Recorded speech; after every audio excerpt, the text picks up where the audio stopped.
time in more than 150 years, Republicans have a supermajority in the South Carolina Senate after big wins in last year's elections.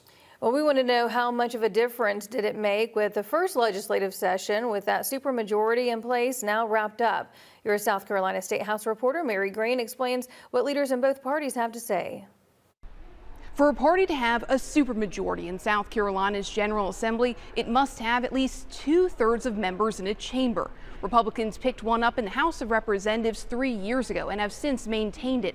And this was the first year for GOP members in the Senate to work under a supermajority as well. A supermajority meant Republicans could block Democrats' filibusters in the Senate, a tactic they didn't use until the final day of the session as Democrats tried to run out the clock. Motion is to waive the 2-hour time limit. Overall, the session was marked by major legislative priorities earning bipartisan support, with the private school voucher bill really the only priority reaching the governor's desk almost entirely along party lines. Democrats say the new dynamic shifted their strategy a bit, including making sure they had members represented in committee meetings. Sometimes we only had 1 or 2 members on a committee, so we had a little bit of scheduling issues just to make sure that we had people where we were supposed to be. While the Republican leader says more members meant more personalities and styles to manage. The Senate now has 34 Republicans compared to the 12 Democrats. I don't know that the supermajority number really has an impact. I mean, that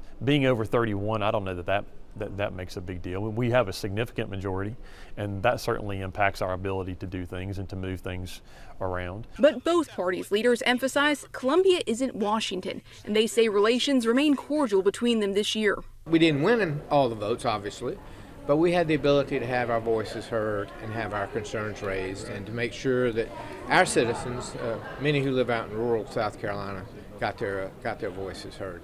Both leaders say the bigger change to dynamics this session was the addition of 13 new members following last November's election. It's the largest freshman class in the Senate in recent history. It's changed the personality of the body, and you see that after every election cycle, frankly. This whole session, I believe, was a learning curve for a lot of people. These supermajorities also mean Republicans can overcome gubernatorial vetoes in both chambers without needing Democrats' support. So far this year, Governor Henry McMaster has vetoed just 1 bill, but more that passed on the final day of the session haven't yet gotten to his desk. Reporting from the State House, I'm Mary Green.